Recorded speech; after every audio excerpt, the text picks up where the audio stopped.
Essentially, the European Central Bank located in Frankfurt is a project of the German financial establishment.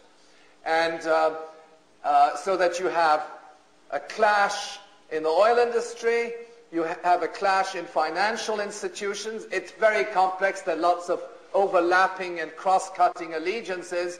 And then you have this split in the defense industry where you have British aerospace systems integrated with the big five defense contractors. Incidentally, Canada is part of that through the defense agreements and production sharing arrangements between the two countries.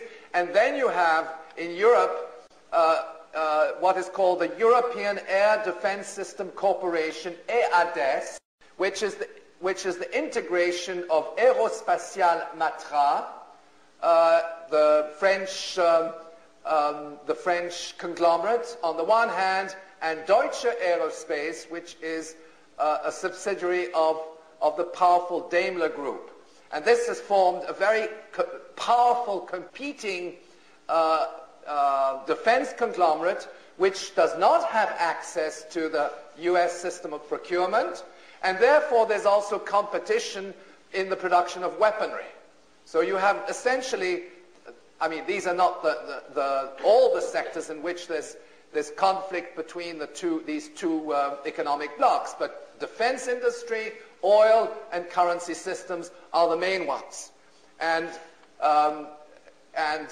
this hidden war particularly the hidden war between the United States and France, is something which goes back to the early 90s. It's certainly visible, although it's not reported in the media, in Central Africa, in the Rwandan Civil War, in the Congo, but also in West Africa, and it involves the confrontation of the old colonial powers, particularly France in this case, because Britain is allied with the United States, and the United States, which is establishing itself a colonial empire in Africa, using, again, triggering civil wars through covert operations and so on. All these things have been documented and studied, but they're not well understood and they're not discussed in the newspapers. So that we are dealing with a blueprint for global economic, political domination. This region, as I mentioned, is strategic. Afghanistan has a border with China. Afghanistan is now heavily militarized. Several of the former Soviet republics bordering onto, because it borders onto China, China's western frontier. Similarly, in recent years, there's been a militarization of the South China Sea. The ultimate rogue enemies are China and Russia. It's no secret to anybody in the military intelligence community. In February of 2002, the United States issued what was called its Nuclear Posture Review. And the Nuclear Posture Review was a redefinition of its nuclear policy, and it says we are now going to use nuclear weapons on a preemptive basis to protect ourselves against the rogue enemies. And they actually listed in the statement of this Nuclear Posture Review, they listed, of course, the well-known rogue enemies, the rogue states, Iran, Iraq, Syria, North Korea, Libya, but they also included Russia and China, okay, as stating very clearly that nuclear weapons are directed, nuclear warheads are directed to these countries, which in principle are supposed to be friends of America, at least officially. Now, another important development in this Nuclear Posture Review happened on the 6th of August 2003, which happens to be Hiroshima Day, 58 years ago. A secret meeting was held at the Ophut Central Command base in Nebraska, which is really the big sort of military base. They invited representatives from the private sector, Wall Street, etc., to discuss the development of nuclear weapons for preemptive use. And there's been a whole propaganda campaign which has been launched already even before the war in Iraq, that the new generation of tactical nuclear weapons, the so-called mini-nukes, are harmless to civilians, etc., because the explosion is underground, etc. No discussion of radiation effects of these nuclear warheads. The mini-nukes, they sound like harmless toys, but they have an explosive capacity which varies between 1/3 to 6 times a Hiroshima bomb, and they are to be used in theater warfare, okay, alongside conventional weapons. Their delivery system is similar to that of these so-called bunker buster bombs. And it's interesting, if you read the press carefully, you will have noticed that barely a couple of weeks before President Bush's famous State of the Union address, which was back in February of this year, a White House spokesman said, we will not hesitate to use nuclear weapons if we are attacked with weapons of mass destruction. Okay? That was an official statement of the White House. Now, what's his name? The British Minister of Defense, what's his name? Hoon, yes, Hoon, made the same statement, made exactly the same statement to the House of Commons prior to the war in Iraq, but his statement was much more explicit and even more frightening, because he said, we will not hesitate to use our Trident nuclear weapons if we are attacked with weapons of mass destruction, knowing, of course, that the weapons of mass destruction were non-existent, okay? Because after all, that intelligence was known at the time, and we knew it, and everybody else knew it, okay? But the fact of the matter is that nuclear war is part of is a military assumption. It is now being developed. It is being developed with the private sector because there's money to be made in that. Of course, we also have, if you look at this broader region, you also come to realize that we're not strictly talking about the nuclear capabilities of Britain or the United States, which in any event constitute the main threat.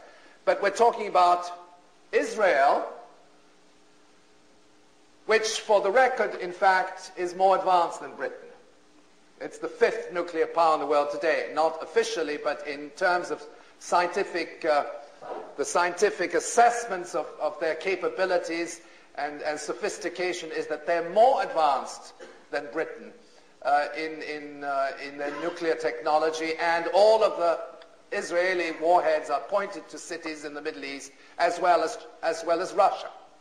Okay, and so we have here a situation where the war has extended from Afghanistan to Iraq, and now one is hinting that the next stage is Iran, and already, I mean, it's already included in the blueprint of the PNAC, because the PNAC says very explicitly, the PNAC's objective is to, quote, fight and decisively win in multiple simultaneous theater wars.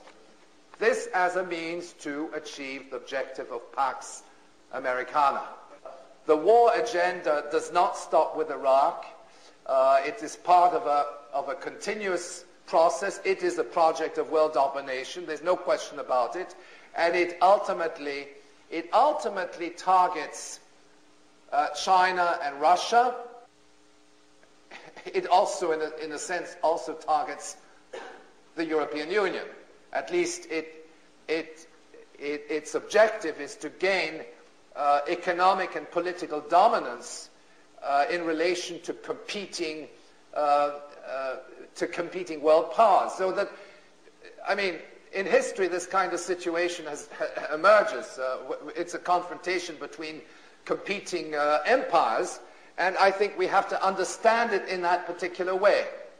And that's why I try to look at it in terms of the various underlying objectives of this war, which is petroleum. It's clear that anybody who gains control over 70% of the world's supplies of oil has a tremendous leverage in relation to any other competing economic power in the world. Okay, and that is certainly one of the objectives of this war. Now, all this is happening at a period of at a very important juncture in our history. It's certainly the most severe economic, political, and social crisis of the modern era. There's no question about that. It is accompanied by a major collapse in living standards all over the world, a globalization of poverty, which is not due to scarcity of resources, lack of means, precisely the opposite. It's expansion through destruction. It's the displacement of national economies, local economies, through deregulation, privatization, and so on. Okay? And now, for those of you who have followed the Iraqi privatization program, which has emerged from one day to the next, I think it's very important to stress that everything is privatized with 100% ownership except oil, okay? Except natural resources. But that includes banking, it includes services, education, health, etc. It is no longer something which is negotiated with the IMF, okay? We might one day feel very nostalgic in relation to the IMF's deadly economic medicine, which was imposed on countries, negotiated and imposed on countries in a multilateral framework. We're not dealing with that. We're not dealing with the World Trade Organization. We're dealing with a finance minister and a minister of trade of Iraq, which emerged from one day to the next, okay? And who then go off to Dubai to a World Bank meeting, and then the following week they're off to the OPEC meetings representing Iraq, when we know for a fact that these people are stooges of the United States, and they're instruments of the United States military intelligence apparatus. But on the other hand, the type of arrangement which is now being put in place in Iraq is not a multilateral type of thing where you have creditors coming in with the World Bank and so on. It is a colonial structure where the U.S. government and the U.S. Treasury will set the stage for how the economy is going to be revamped. And in fact, it's interesting in this particular context that a spokesman for the British Chancellor of the Exchequer, Gordon Brown, actually said, well, they weren't even informed of this privatization program until it was announced, okay? Which suggests that America is not consulting its partner in the coalition, which is technically involved in this coalition provisional authority, the so-called CPA, which is the body which administers Iraq. And, it appears that Britain, in this case, was not informed.